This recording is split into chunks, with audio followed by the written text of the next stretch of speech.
like as a society as a whole, do we need to reevaluate that concept and say maybe pain isn't to be avoided at all times?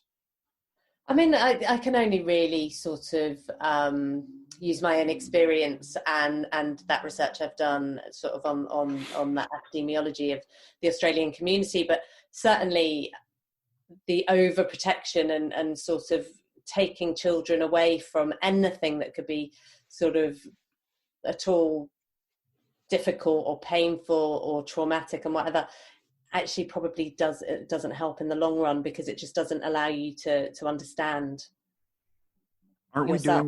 Aren't we doing that with this approach to COVID-19 too, where it's like death is being held as like the highest good, like to be avoided, or I guess highest evil to be avoided, and we've forgotten everything else along the way. It's like 70, 80 years ago, we had a real close relationship with death and we understood it. But since the evolution of Western medicine has just simply helped us to avoid death, now it's like death must be avoided at all costs, including the cost of potentially more death inadvertently through our policy decisions. Is that, I mean, am I way off? Economics? Yeah, I mean, it's a really difficult topic, because obviously the issue, certainly in the UK, was that, you know, the NHS is a great, efficient institution, our National Health Service, but there was so little spare capacity. Mm-hmm. You know, we were looking at not just the death from COVID, but you know, just overwhelming, you know, the health service, that we couldn't deal with sort of the things we can usually deal with. So that's the issue. But I think, you know, so it's difficult to draw that parallel with COVID. Yeah, it just seems like we suddenly now have moved. I don't know if it's sudden, but it's suddenly apparent maybe that we've moved from, yeah, death happens, it's a part of life, to no one can die. Western medicine will save us. We'll all be super miserable, but no one can die. Yeah. And I think, you know, I think misery is just an interesting concept, because, you know, I suppose, you know, as an epidemiologist or as doctors, we're really sort of thinking about what are the bad outcomes, what are the bad things that we can predict, and what's just going to come and go. And I think it's so hard for you know, the public to really think through, you know, that it's so complicated how to get into services, and when you might need services, and what diagnoses are. So I think, you know, I think, you know, research to really help people use the language, understand themselves when help's needed, and the fact that they don't necessarily need to see a doctor or necessarily need medication. Or even counseling. Or even counseling. Yeah, exactly. Yeah. You know, and I think it's interesting because, you know, there's that whole sort of, as we were talking about earlier, you know, what about this, you know, using technology and the internet to deliver therapy to the masses, and there's some, the evidence isn't quite clear on whether it's as useful as face-to-face CBT, and but I think I have that caveat that you have, which is, aren't we using too much screen time anyway? Right. Should we be delivering psychological interventions through the internet, and what does that lead to? So I think there's that sort of, there was something that, and I appreciate that you brought this back around to the language issue too, because if we can help people understand the balance, or at least the spectrum of what is miserable, what is bad, they can self-evaluate and go, you know, loosen their language a little bit and stop speaking in extremes, say, I can't tolerate this, to this will pass, right? And then go, well, maybe I don't need to go get a medication, or maybe it's not all, you know, all terrible. But something I've realized too about my own profession is that we tend to, I don't know, maybe this is a Western US thing or something, but we tend to think that everybody has to come into the office and we're the saviors, and we make this air of omnipotence that, you know, everybody needs professional psychotherapy. And it's like, no, that's not quite true at all.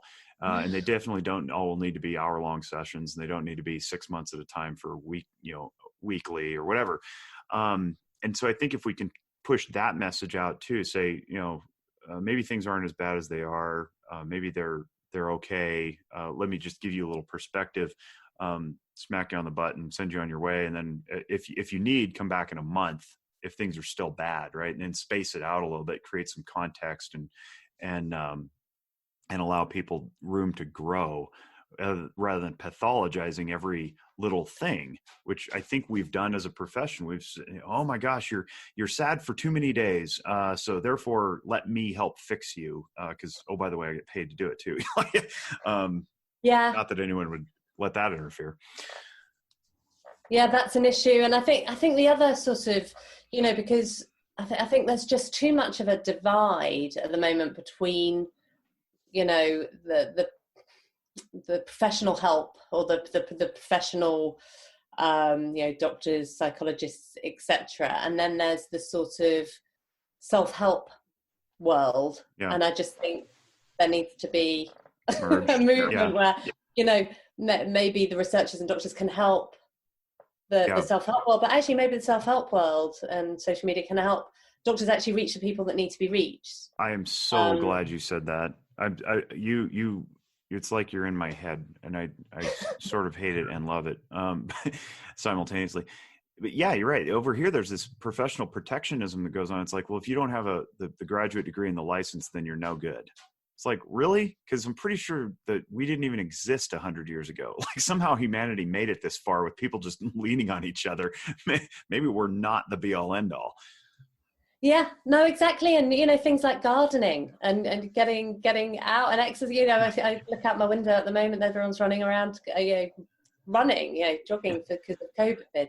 And I think we have to remember, it is awful, but, spending time with our families and not rushing around all the time. And there's some, it's not great, but there are some upsides. But I mean, I think the thing that I would say is that there's things that have what we call face validity that sound good for mental health. And I think that's why mental health, probably more than physical health, has gone into the realm of maybe people who just kind of, self-help life people coaches. who life, I don't know, people who, I don't want to say don't necessarily know what they're talking about, but perhaps don't have a professional background. Mm-hmm. But I think the danger is there's things like this whole idea of sort of debriefing after a natural disaster or whatever. Everyone says something bad's happened. Let's talk to everybody. Yeah. Because everyone needs help, and it's great face validity. Of course, this is a traumatic event. Everyone needs to be talked to. So I was in Thailand when the cave rescue happened. Hmm. And so, I was asked by the Thai health minister to sort of help out and to think about what people might need. And I think there's this gut reaction of let's do something. And actually, I think in that case, it was very interesting, the systematic reviews and the research that came out afterwards to say, actually, that doesn't really help. So, and I think, another example is sort of mental health first aid, where the idea was to sort of have far more people trained in delivering sort of, I suppose, like you would physical first aid, if someone's having a mental health problems, the first few things they might need before they can get professional help. And actually, again, good face validity. Let's, it sounds good, let's do that in mental health like you would in physical health. But again, whilst the people delivering it think that their knowledge and skills are better, the actual people getting it, there doesn't seem to be that much difference for them. So I guess we need professionals, researchers to really look at what sorts of things help and help people understand what sorts of things they should be doing and why and when and who should be doing what, rather than, hey everyone, let's go for a run. It's probably going to be good for us. Although, where are you finding that research? Because that's something that's resonating with me that I've been long frustrated with. I love that phrase, faceful. I've learned 3 exceptional things now. Face validity. So it basically stuff that sounds like a good idea. Yeah, no, that's great. No, and so I see this a lot in, so I work a lot in rural Nevada, which Nevada, if you don't know, we've got Reno and Vegas, and then everything else is like sagebrush. And that's not quite true, but it's like 110,000 square miles, and 89,000 of them are not big towns, like more than 20,000 people. And Reno Sparks area has roughly 400,000. Vegas has 2.5 million, and the balance of Nevada is spread everywhere. So resources are deficient. It's hard to get things. And a lot of the work that I've done out there is a bunch of people with their fancy degrees sitting around a table discussing what the people of a certain area need and how we can shove it down their throats. And nobody bothers to go, what? They're not asking. They're not asking. If they were asking, that would be a problem, but they're not asking. We're telling them what they need from our lofty perch. And so you saying that about the mental health first aid and the immediacy after a crisis incident, of like just jumping on scene and like throwing resources at people,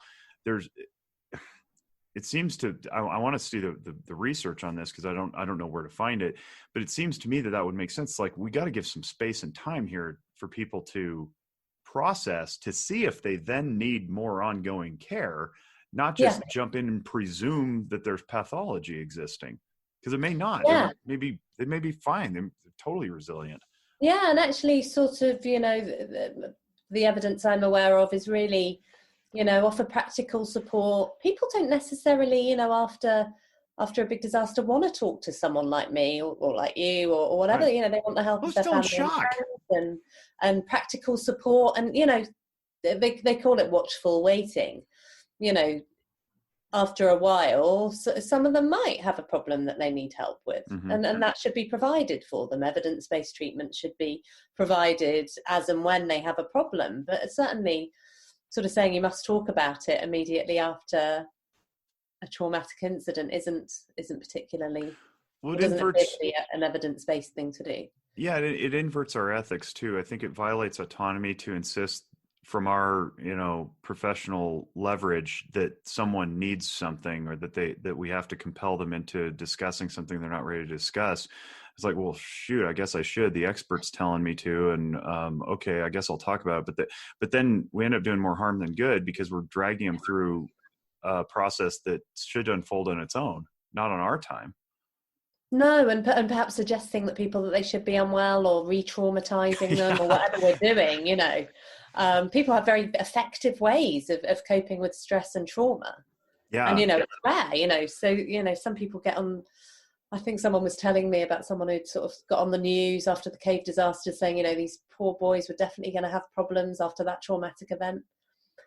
That's not what the evidence says. That's what you say, but let's wait and see. Yeah.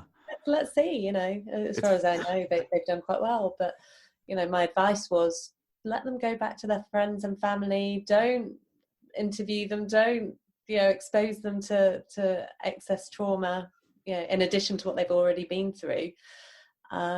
What is that about? Because I want to hover here for a second. What's that? Is that about our own insecurities about whether or not we're relevant to the world, and we just think we need to like be everywhere at all times, or is that like driven by I don't know, media these days? You can see my air quotes on the radio, but you can't. Media these days, which are just clickbait driven and emotionally leveraged and targeted. So it's like, look for the problems. Our confirmation bias is telling us to look for the problems. Or is it something else? Like, I don't know. I don't know. I think it's interesting. I think that maybe there's an arrogance there. Maybe there's I'm trying to help people. So, I think there's two things. I think you're right. I think in general, the way to approach research and mental health is actually to see what people want. I think these things have to be done in consultation. And I think even from thinking about what the research priorities are, for us to sit there in a room and say these are the research priorities is nonsense. We need to be out there talking to people who have problems and say, what would you like? What do we need to be doing? So I think from prioritization right through the process of research and offering services, we need to be absolutely focused on what people want. I could tell you with a pretty high degree of certainty that if you and I